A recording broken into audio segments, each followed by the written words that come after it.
I used to think my roommate was just pulling too many all-nighters, but now he just stands in the corner at night, watching, smiling, and I haven't seen him blink in 5 days.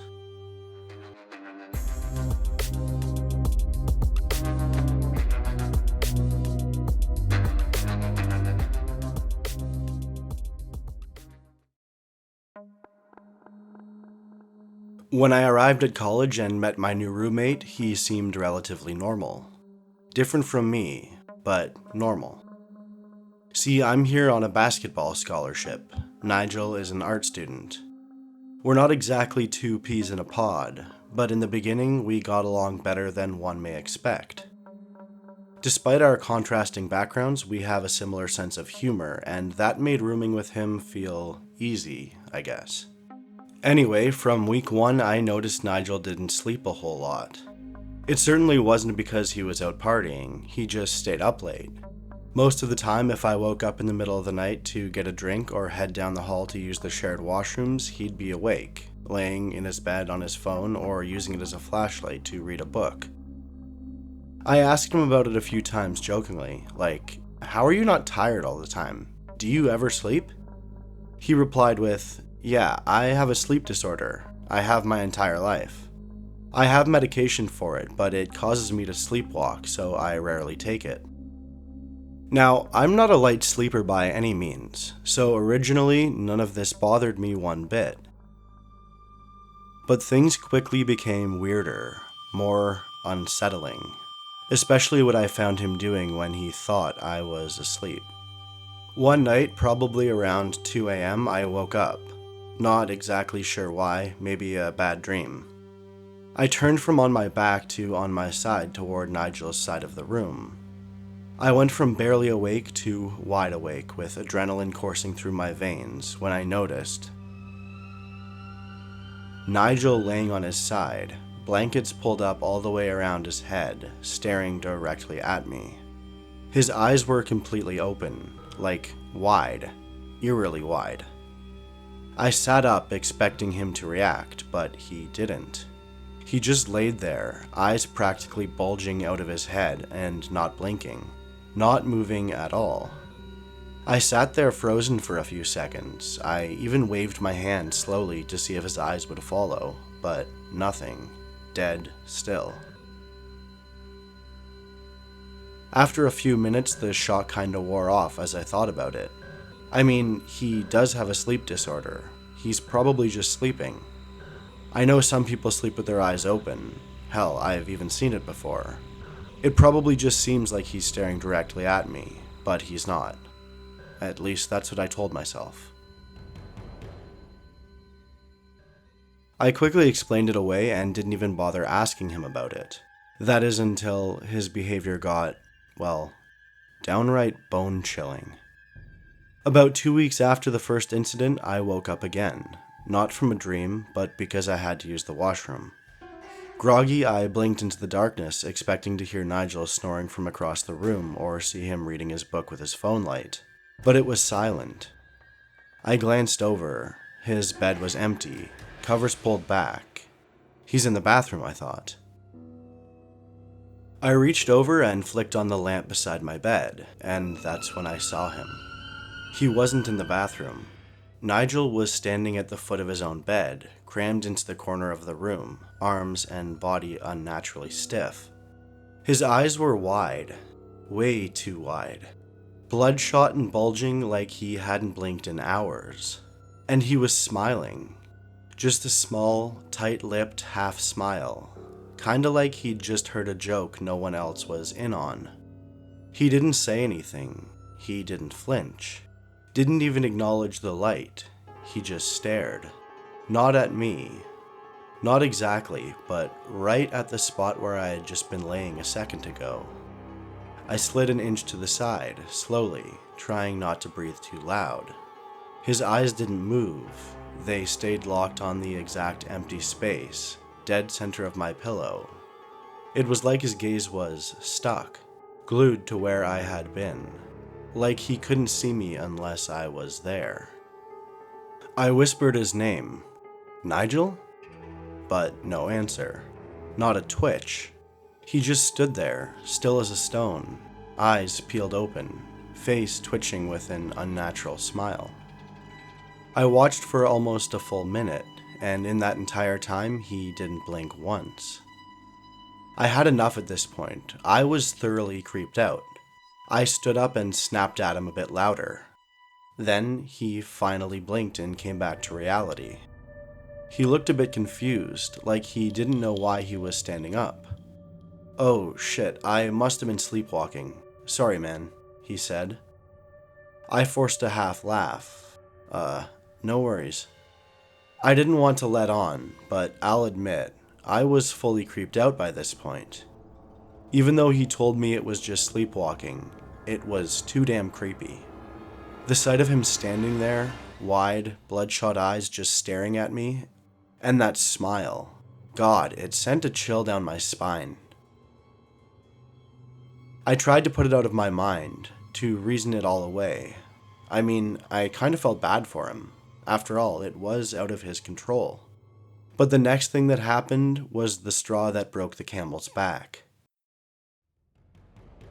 Again, one night, not long after the second incident, I woke up to a faint breathing sound. I turned over, half expecting to see him standing in the corner again. But to my horror, his face was right next to mine. I mean, he was right there, standing over me, bent at the waist, just inches from me, way too close. Again, his eyes were wide and bloodshot, wet and staring. My body locked up in fear. I couldn't move, couldn't breathe. He didn't speak at first, just looked at me, or through me. And then, in a whisper so quiet it felt like it crawled into my ear, he just said, "You blinked. I win."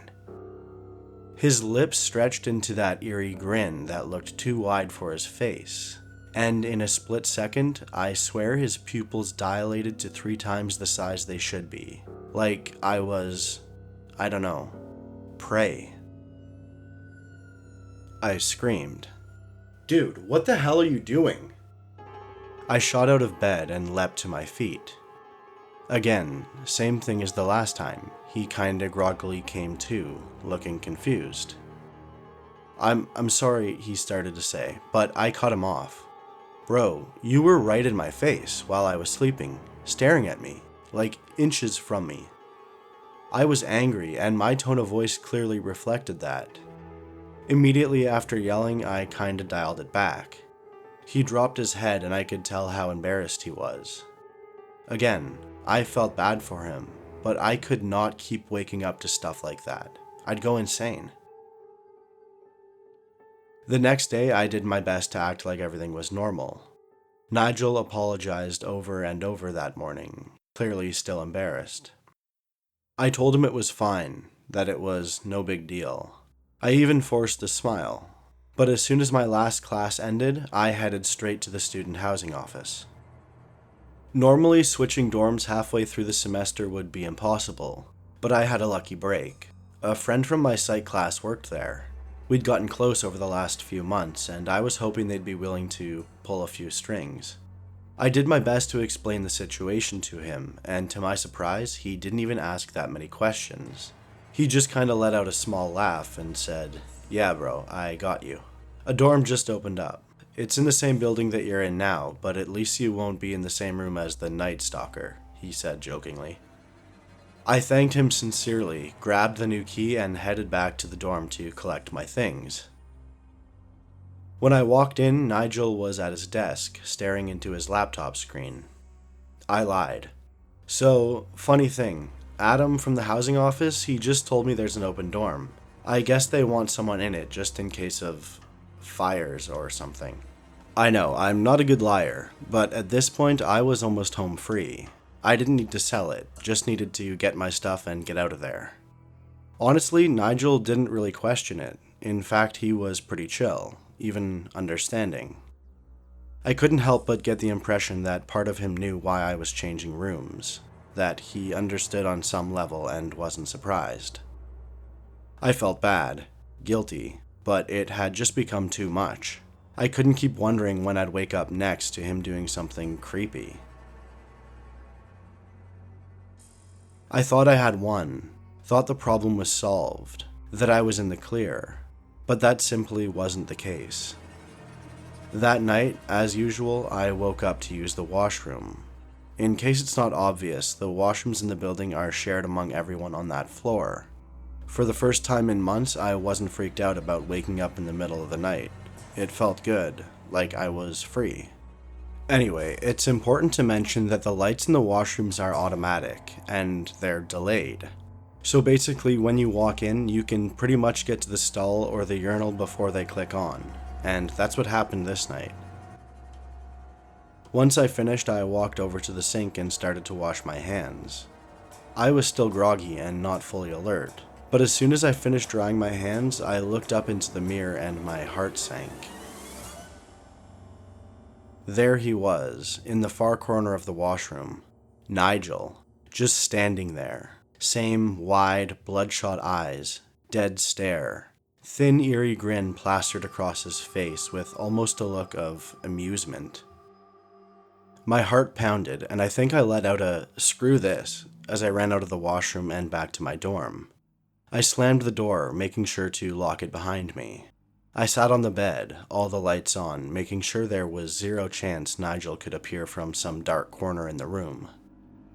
I thought, man, this guy really is crazy. How long was he in the washroom? Was he waiting for me in there? Or was it just some crazy sleepwalking thing? I rocked there, blanket wrapped around me and knees pulled up to my chin. I tried to control my imagination, but I couldn't shake the image of Nigel standing just on the other side of the locked door, staring blankly, not moving in the quiet hallway.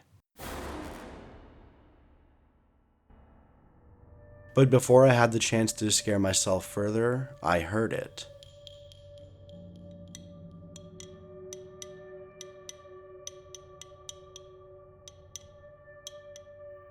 At first, I didn't pay much attention to it, figured it was the person next door or the dorm above me, maybe even a leaky faucet. But it continued.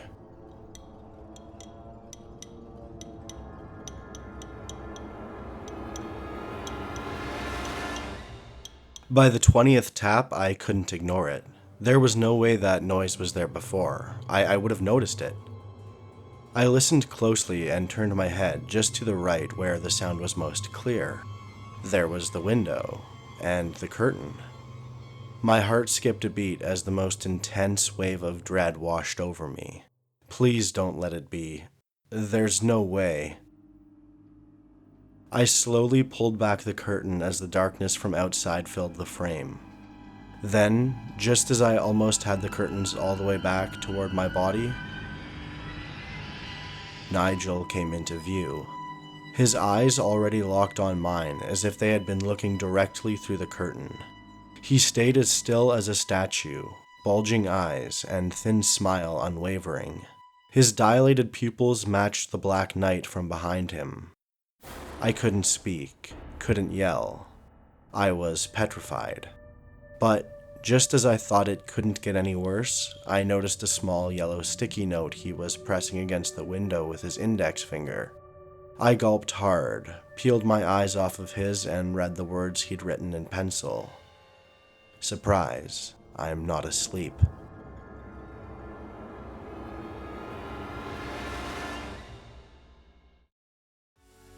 Hey everyone, I really want to thank you for watching, and I hope you've been enjoying the content.